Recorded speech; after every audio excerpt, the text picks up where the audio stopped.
Hello students, a new question which is newly started art circle, Jeevan Jyoti art circle, a newly established concern has presented the following information.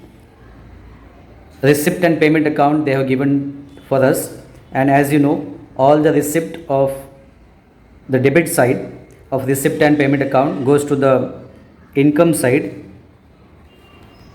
or to the liability side, and all the payment side accounts goes to the expenditure side or to the asset side. Correct? Then we'll start with the effects. Admission fees, it must be recorded to the income. Subscription, it must be recorded to the income as it is a income. Then donation, it also goes to the income side. Then furniture, assets, stationery kind of expenditure, office rent, again it's expenses. Newspaper and periodicals, yes, it's also a expenditure. Telephone expenses, expenditure. The next one is the investment, it goes to the asset side. After that, balance carried down, cash in hand and cash at bank, it directly goes to the asset side. Now we'll see the adjustments which is given for this question. Subscription for outstanding for the year was rupees 5000. दिए गए subscription में हमें इसे star कर देते हैं because there is adjustment on the subscription, and we'll see the effects. 5000 subscription, always add to the subscription, and second effect go to the asset side. Then next one, this is the first effect we have to add in the subscription. After that, depreciate furniture at the rate of 10%. assets में से ये पहला effect minus करना है, and then second effect goes to the expenditure side. Number third adjustment, full amount of admission fees. Admission fees star कर देते हैं, there is a adjustment on admission fees. पूरा का पूरा जो एडमिशन का फीस है 22,000, it must be capitalize for the capital fund. See capital fund में ये 100% अमाउंट जाएगा, and then the 50% donation are to be capitalize. Donation में से 50%, इट मीन्स यहाँ से 9,000 माइनस होंगे, यहाँ से 100% माइनस होंगे, and second effect goes to the capital fund. Clear? इतने ही 3 एडजस्टमेंट इसमें दिए हैं. एंड मोस्ट इंपॉर्टेंट, हमें क्या पूछा गया है, they have asked to us, you are required to prepare income and expenditure account and the balance sheet. Okay, now will prepare the ledger for this. First one is the income and expenditure account and second one is the balance sheet. बहुत ही simple तरीके का question दिया हुआ है, and अभी तक हमने 8 क्वेश्चन यहाँ पे सॉल्व किए, तो डेफिनेटली आप लोगों को ये बेसिक इनकम एंड एक्सपेंडिचर के एंट्रीज डेफिनेटली करने के लिए आराम से आ जाएंगे. ओके, नाउ मैंने यहाँ पे टोटल हमारे लेजर्स तैयार किए हुए हैं for the income and expenditure account and the balance sheet also, as you can see here in the books of Jeevan Jyoti Art Circle Income and Expenditure Account for the year ended 31st March 2018. Expenditure rupees 2 column, then income rupees and rupees. पहला account मैंने यहाँ पे लिख भी दिया है, bye subscription rupees 40,000. यहाँ पे जैसे हमने डिस्कस किया, सब्सक्रिप्शन पहला अमाउंट यहाँ पे दिया हुआ है हमें 40,000, and they have also given the adjustment to us. So add outstanding subscription,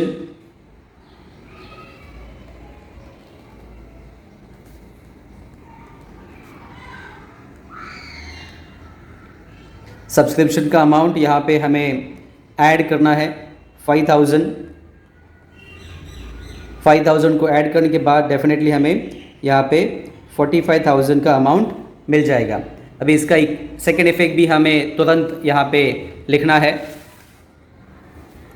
So second effect we have to write here, यहाँ पे थोड़ा सा स्पेस छोड़कर मैं ही लिख देता हूँ, outstanding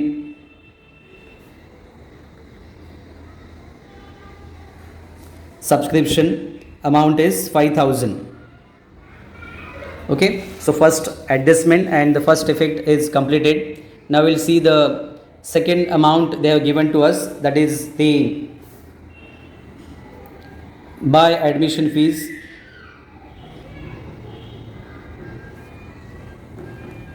Admission fees amount is 22,000.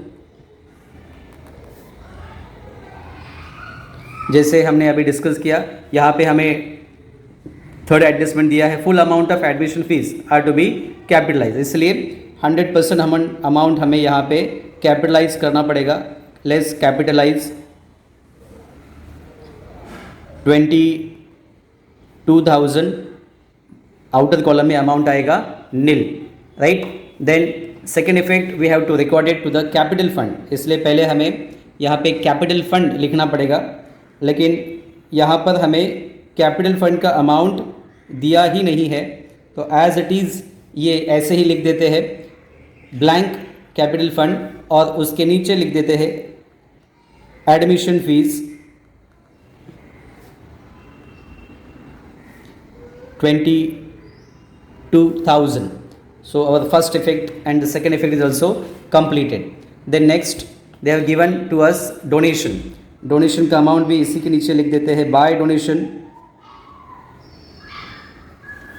18,000 का अमाउंट है, और हमें यहाँ पे कहा गया है 50% of donation are to be capitalize. So less 50% capitalize, 50% मतलब 9,000, माइनस होने के बाद सेम उतना ही अमाउंट हमें मिलेगा 9,000. ये फर्स्ट इफेक्ट हो गया. सेकेंड इफेक्ट के लिए हमें फिर से कैपिटल फंड में जाना पड़ेगा. सो add donation 50%, that is 9,000, plus करने के बाद अमाउंट हमें मिलेगा 31,000. यहाँ पर भी इसका सेकेंड इफेक्ट हो गया. तो आगे चलते हैं, right. Then our receipt side is over. यहाँ पे 3 अकाउंट दिए थे, तीनों को हमने अच्छे से लिख दिया है. तो अभी हम पेमेंट साइड की तरफ चलते हैं. पेमेंट साइड में कुछ अकाउंट दिए हैं, उसे हम लिख देते हैं. पहला अकाउंट हमें देखो यहाँ पे दिया हुआ है फर्नीचर का, लेकिन क्या फर्नीचर हम लिख सकते हैं यहाँ पे? बिल्कुल नहीं लिख सकते. तो फर्नीचर हम कहाँ पे लिखेंगे?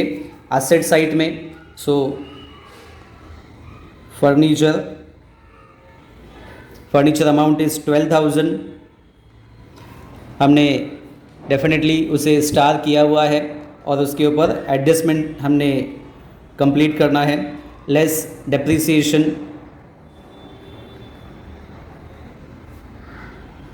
10%, 12,000 के ऊपर 10% मतलब 1,200 रुपये. उसके बाद माइनस करने के बाद अमाउंट हमें मिलेगा 10,800. ये इसका पहला इफेक्ट हो गया. और दूसरा इफेक्ट हमें एक्सपेंडिचर में देना पड़ेगा. फर्नीचर डेप्रिसिएशन 1,200 रुपये. चलो फर्नीचर भी हो गया हमारा, करेक्ट. देन नेक्स्ट वन हमें अमाउंट दिया है, अभी 3 से 4 अकाउंट है जिसके ऊपर कोई एडजस्टमेंट नहीं है. मैं उसे एज इट इज़ यहाँ पे लिख देता हूँ. देखो यहाँ पे जैसे मैंने अभी कहा कि 4 अकाउंट हमें बिना एडजस्टमेंट के दिए, इसलिए मैंने एज इट इज़ उसे लिख दिए. Stationery 4,000, office rent 2,600, newspaper and periodicals 300, and telephone expenses 560. Then the next one they have given to us is the cash in hand and cash at bank. उससे पहले investment दिया है, तो investment को भी हमें असेट साइड में लिखना पड़ेगा. Investment amount is 23,000. there is no any adjustment.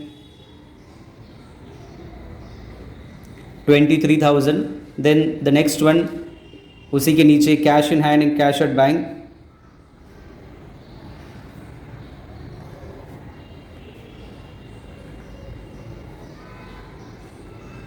7540 and 30,000, total is 37,540. ठीक है, तो यहाँ पे एक बार फिर से देख लेते हैं कोई एडजस्टमेंट हमसे छूटा तो नहीं है. First adjustment is over. See, first adjustment हमें दिया था सब्सक्रिप्शन का, ख़त्म हो गया. डेप्रिसिएशन 2 इफेक्ट ख़त्म हो गए. उसके बाद एडमिशन फ़ीस का दोनों इफेक्ट फिनिश्ड, डोनेशन के भी दोनों इफेक्ट हमने फिनिश कर दिया. अभी हम चलते हैं इनकम एंड एक्सपेंडिचर की.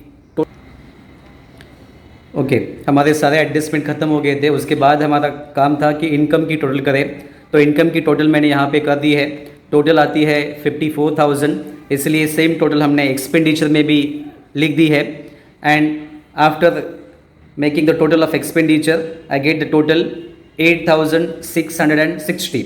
सो इनकम की टोटल से if we deduct the expenditure total, then we get the answer, that is the surplus 45,340. यहाँ पे गलती से मैंने इनकम लिख दिया है. we have to write here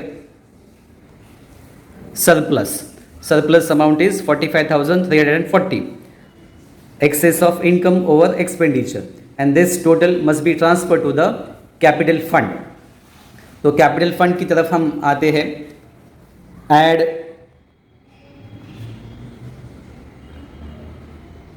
surplus 45,340, total हमें मिलता है 76,340.